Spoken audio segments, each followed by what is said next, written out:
The odds may be stacked against the Patriots. However, believe it or not, Sunday is a very winnable game for New England.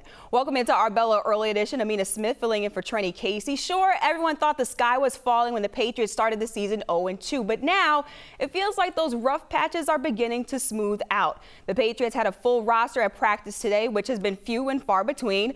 New England has proven that they're not as bad as the Jets, and somehow Bill Belichick has already gotten into the minds of the Dallas coaching staff. So much so that they're changing their offensive hand signals.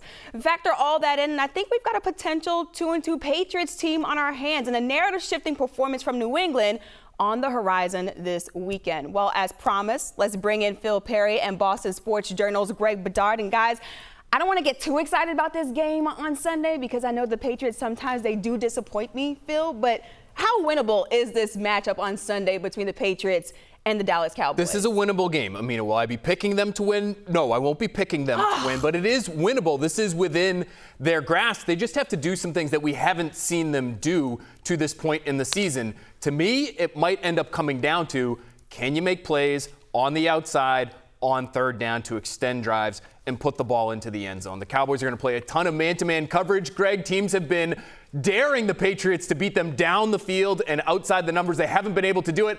I don't know if they can do it. They'll have to do it this week if they want to beat the Cowboys in Dallas. Yeah, I completely agree with Phil. I mean, I think this is a very winnable game for them. There's a couple things going for them in terms of, the opponent. The Cowboys offense under Mike McCarthy, he's very much a ball control, multi-play. They're certainly up there in terms of plays per drive, time of possession. So that just keeps the ceiling sort of down. It makes the Patriots a Patriots-type game in terms of I don't expect the Cowboys to really run away with it at any point, especially if the Patriots take care of the ball. And the Cowboys, if we learned anything from their loss to the Cardinals last week, which was not a fluke, it was for real, it's that the Cowboys are extremely undisciplined with penalties.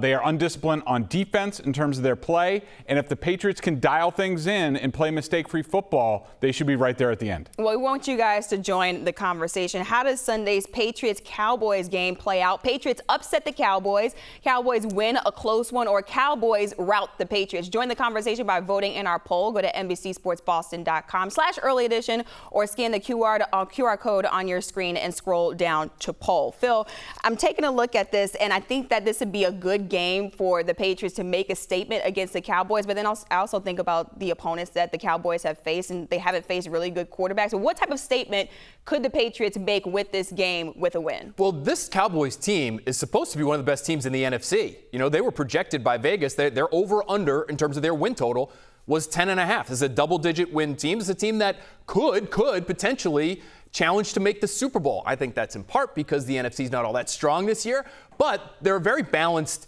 team. As undisciplined as they are, and for all of their warts, they were top 5 in both total offense and total defense last year, and I think they could end up falling in a similar category again this year, Greg. So if you beat the Cowboys, as the Patriots, who have gone 3-12 against playoff teams in 2021 and 2022, this is a narrative-shifting win, in my opinion. You have to start considering the Patriots, I think, in a little different light if they can go to Dallas and upset the Cowboys. Yeah, no question. I mean, look, this is a quality opponent. I don't know how good they are because they're clearly not in the Eagles class. The Eagles, own them every time they play them. But they are a good team, and this is going on the road. Mac Jones is, I think I heard the stat this week that he's 0-10 against the spread on the road, in the last year. And so if they can go out there and play competitive and especially come through at the end, this would change a lot of things with this team. This is one of those prove it to me games where they're going to have an opportunity. They're going to be in it in the fourth quarter. And like Phil said, can Mac Jones in the passing offense, and it's not just Mac, guys have to get open, they have to win their battles. Can they do that in the fourth quarter to win one of these games for once? I look at the Cowboys' run defense, and it was absolutely abysmal in Week 3 against the Arizona Cardinals, allowing, 220 yards on the ground. Phil, how much can the Patriots capitalize off of that mistake that they made in Week 3? And I know that the Patriots, they've been trying to get that ground game going. They have been, and they need to get more from Ramondre Stevenson as an individual because he acknowledged it to us this week. He's got to do more with the ball in his hands. He has to break more tackles. If they can get that from him this week, that will help.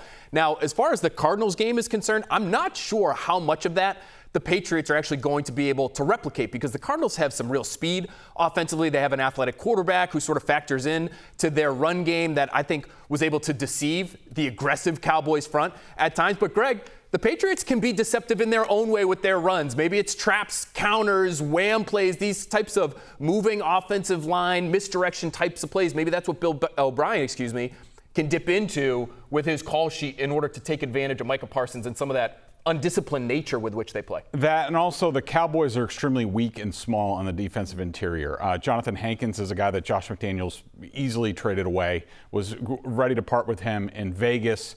You have Amina Smith, the first-round pick, who, is a good player, but, he's not ready. And then they have Osa also on the inside, who's an undersized guy. So the Patriots, if they get their act together between the two guards and the center, then they can do some things inside. But as far as what Phil's talking about with the Cardinals did a lot of stuff. It wasn't quite on a Miami or San Francisco level in terms of motion and all that, but it was a lot of it, and a lot more than the Patriots do. I would love to see them get Demario Douglas involved, even if it's just sort of faking the jet sweep and things like that, to get Dallas moving, because Dallas is fast.